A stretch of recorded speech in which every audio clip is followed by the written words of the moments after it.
തേങ്ങാക്കൊത്തൊക്കെ ഇട്ടിട്ടില്ലേ നല്ല മൊരിച്ചെടുത്തൊരു beef fry ഇല്ലേ, ചൂട് ചോറിനപ്പം സൈഡായിട്ട് കുറച്ച് പുളിശ്ശേരിയും കൂടി ഇരിക്കട്ടെ കേട്ടോ, അടിപൊളി ടേസ്റ്റ് ആയിരിക്കും.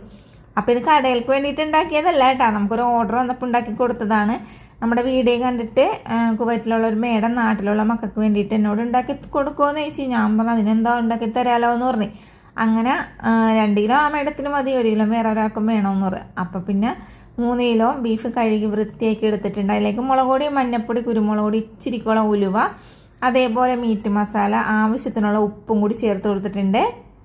പിന്നെ അങ്ങാട് അങ്ങോട്ട് കുഴച്ച് ഞാൻ നന്നായിട്ട് ആ മസാലയൊക്കെ ബീഫിലേക്ക് പിടിപ്പിച്ചെടുത്തേട്ടാ. ഒരു 10 മിനിറ്റോളം ഞാൻ മാത്രം റെസ്റ്റ് ചെയ്യാനായിട്ട് വെച്ച് കൊടുത്തുള്ളൂ. അതേപോലെ മസാല പിടിച്ചിട്ടിട്ടുണ്ട്. പിന്നെ ഞാൻ എന്ത് ചെയ്യുന്ന പറയാം, 10 മിനിറ്റിന് ശേഷം ഞാൻ ഒരു 2 സവാള അരിഞ്ഞതും 1 തക്കാളി അരിഞ്ഞതും കൂടി ഇട്ട് കൊടുത്ത്, പിന്നെ കുറച്ച് തേങ്ങാക്കൊത്തും കൂടി ഇട്ട് കൊടുത്ത്, അതേപോലെ ഇഞ്ചി വെളുത്തുള്ളി ചതച്ചതും കൂടി ചേർത്ത് കൊടുത്ത് കേട്ടോ. ഈ സവാളയൊക്കെ ഇട്ട് കഴിഞ്ഞാൽ നന്നായിട്ട് കുഴക്കേണ്ട കാര്യമില്ല, കാരണം നമ്മൾ ആദ്യമേ നന്നായിട്ട് കുഴച്ചെടുത്തിട്ടുണ്ടല്ലോ.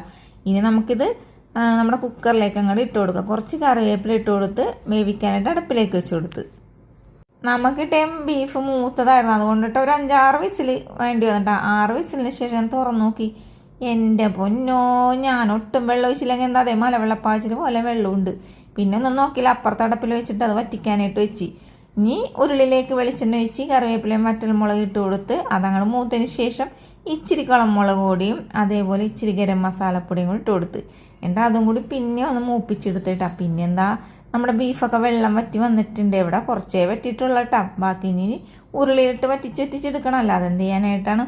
അപ്പോൾ അതേ നമ്മുടെ ബീഫൊക്കെ നന്നായിട്ട് വരട്ടി ഞാൻ ഇതേപോലെ ആക്കി എടുത്തിട്ടുണ്ട് കേട്ടാ. ഓരോരുത്തരുടെ ഇഷ്ടത്തിനനുസരിച്ച് ഇത് മൊരിച്ചെടുക്കുക കേട്ടോ. അപ്പം നമുക്ക് ഇച്ചിരി കൂടി മൊരി വേണമായിരുന്നു. പിന്നെ ഇതിന് മുമ്പ് ഞാൻ ബീഫ് ഫ്രൈയുടെ വീഡിയോ ഇട്ടപ്പോൾ ഞാൻ തക്കാളി ഇട്ടിട്ടുണ്ടായിരുന്നു. അപ്പോൾ ഓരോരുത്തർ കമൻറ്റ് ഇട്ടിട്ടുണ്ടായിരുന്നു ബീഫ് ഫ്രൈയിൽ തക്കാളി ഇടും അയ്യേ എന്നൊക്കെ പറഞ്ഞു. ഒരയ്യേ ഇല്ല കേട്ടോ, ബീഫ് ഫ്രൈയിൽ തക്കാളി ഇട്ടിട്ടൊന്ന് ഫ്രൈ ആക്കി നോക്കി, അടിപൊളി ടേസ്റ്റാണോ. അപ്പോഴേ ഞാനിത് ഓർഡറിന് വേണ്ടിയിട്ടാണല്ലോ ചെയ്തത്. ഈ ഓർഡർ കഴിച്ച ആൾക്കാർ, അല്ല ഈ ബീഫ് ഫ്രൈ കഴിച്ച ആൾക്കാർ ഒന്ന് കമൻറ്റ് ഇട്ടേക്കണിട്ടുണ്ട് തക്കാളി ഇട്ടിട്ട് എങ്ങനെ ഉണ്ടായിരുന്നു ടേസ്റ്റ് എന്നൊക്കെ ഉള്ളത്. അതേപോലെ തന്നെ ബീഫ് ഫ്രൈക്ക് ഓർഡർ എടുക്കേണ്ട ആവശ്യമുള്ള ആൾക്കാർ ഇൻസ്റ്റയിൽ കൊച്ചിക്കാരി പെണ്ണ് ഹോംലി മീൽസ് എന്നും പറഞ്ഞ് സെർച്ച് ചെയ്ത് അതിലൊരു കമൻറ്റ് ഇട്ടാൽ മതി കേട്ടോ. അപ്പം നമുക്ക് എന്താണെന്ന് വെച്ചാൽ അതിനനുസരിച്ചൊക്കെ പിടിക്കുകയൊക്കെ ചെയ്യാം.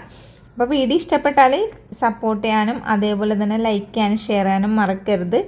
വീഡിയോ ഇത്ര നേരം കണ്ടതിന് താങ്ക് യു.